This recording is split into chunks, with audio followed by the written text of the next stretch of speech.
ఏంటంటే భూసాని వెంకటేశ్వరరావు గారు one man కమిషన్గా ఒకటి విద్యా ఉద్యోగ రంగాలకు సంబంధించింది ఒక కమిషన్, లోకల్ బాడీస్కి సంబంధించి ఒక కమిషన్, రెండు కమిషన్లు. ఒకటి GOMS నెంబర్ 49 అది నవంబర్లో వేశారు, GOMS నెంబర్ 1 అది ఫిబ్రవరి 27న వేశారు.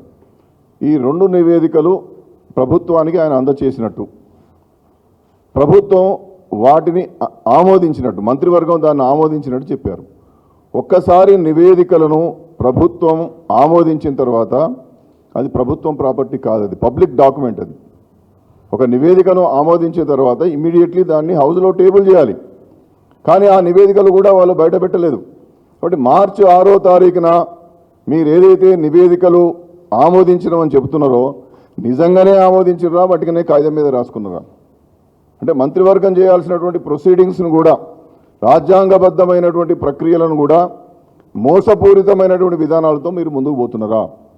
కాబట్టి మీరు వాటిని ఆమోదించిన ఎడల వెంటనే బయటికి తీసుకురండి, పబ్లిక్ డొమైన్లో పెట్టండి, ఆబ్జెక్షన్స్ను కాల్ఫర్ చేయండి మీరు. కాబట్టి మా పబ్లిక్ డాక్యుమెంట్స్ను, మా నివేదికలను మీ దగ్గర పెట్టుకునే అధికారం మీకు లేదు. మీరు ముఖ్యమంత్రి కావచ్చు, మంత్రులు కావచ్చు, మీకు అధికారం ఉండవచ్చు.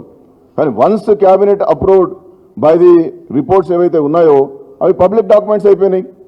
కాబట్టి వాటిని ఖచ్చితంగా బయట పెట్టాలనేటువంటి డిమాండ్ నేను మరొకసారి రాష్ట్ర ప్రభుత్వాన్ని చేస్తున్నాను. అడగండి.